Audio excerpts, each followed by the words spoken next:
ہمارے ایک دوست تھے، ان کی بیٹی کی شادی تھی، تو میں کبھی نہیں جاتا ایسے موقعوں پر اس قسم کی جگہ پر، لیکن اس نے میری اتنی منت کی کہ میں شرمندہ ہی ہو گیا. میں نے کہا اچھا بھائی میں آ جاؤں گا. اور پھر اس نے مجھے تسلی دلائی کہ وہاں سارا الگ الگ ہے، عورتوں کا انتظام الگ ہے، مردوں کا الگ ہے. پی سی لاہور میں. تو میں نے کوئی 30-32 برس کے بعد اس ہوٹل میں قدم رکھا. ماضی کے دھندلکوں میں جھانکتے جھانکتے کتنی صبحیں کتنی شامیں وہاں گزری ہوئی تھیں غفلت کی. تو میں جب وہاں سے نکلنے لگا کھانے کے بعد، تو عورتیں نکل رہی تھیں، اکثر بے پرد تھیں. تو وہاں گیلری میں مجھے کسی نے روک لیا، وہ مجھ سے بات کرنے لگ گیا. میں کھڑا ہو گیا. دائیں بائیں کچھ اور عورتیں کھڑی تھیں. اتنے میں سب کی نظر پیچھے لگی، عورتوں کی بھی مردوں کی بھی. تو مجھے سمجھ میں نہیں آیا کہ یہ نظریں پیچھے کیوں اٹھ رہی.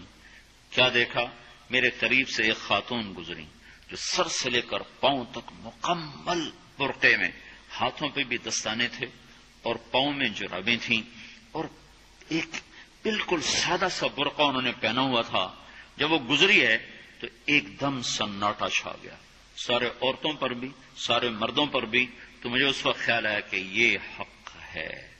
یہ سورج جب چمکتا ہے تو ہر ایک کو اس کی روشنی نظر آتی ہے. وہ عورت اتنے اعتماد سے گزری، ورنہ ایسے ماحول میں تو جنہوں نے پردے کیے ہوتے ہیں وہ پردے اتار دیتے، سر سے دوپٹے اتار دیتے. وہ اس میں اس طرح گزری،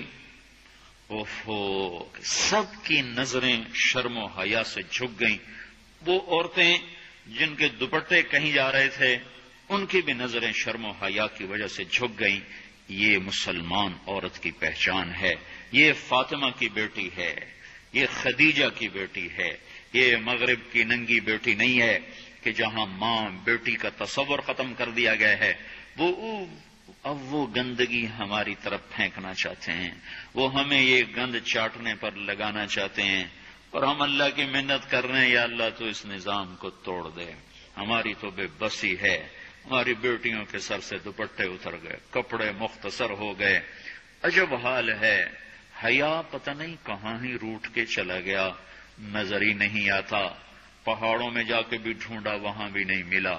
صحراؤں میں گئے، دریاؤں میں گئے، کہیں نہیں ملا. کبھی ایک صفت ہوا کرتی تھی، آج پتہ نہیں کہاں سے ملے گی، کس بازار سے ملے گی. وہ منڈیاں ہی بند ہو گئیں. جس قوم کی بچیاں ناچ گانے کو اپنا شعار اور شوق بنا لیں، ان کی نسل سے اب خالد بن ولید نہیں پیدا ہو سکتے، ناچنے والے ہی پیدا ہوں گے. محمد بن قاسم نہیں پیدا ہو سکتے، طارق بن زیاد نہیں پیدا ہو سکتے.